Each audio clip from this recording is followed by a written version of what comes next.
I have the Galaxy A14, and if for some reason you're missing the Samsung calculator, then you can go ahead and install it. But before you install it, make sure it's not available on the phone. So one place to check is inside the Samsung folder. Another place you can check is just go to the search function on the app screen and type calculator.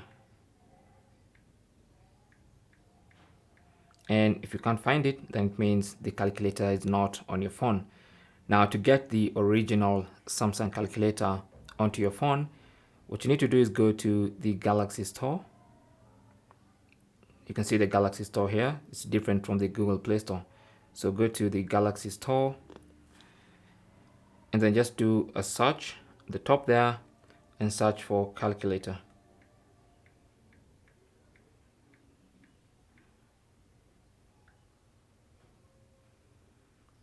And then you should see this calculator by Samsung Electronics. That is Samsung's default calculator.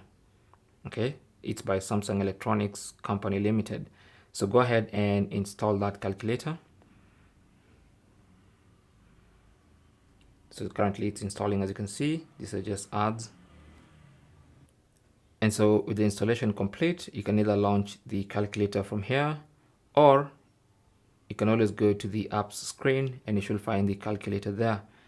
Now, if you want to, you can just long press and then drag it into the Samsung folder so that it's always available inside the Samsung folder. Okay, this folder contains all Samsung apps. So that's the Samsung calculator, and that's how to add it back to your Galaxy A14. Thanks for watching. Leave your comments and questions down below, and good luck.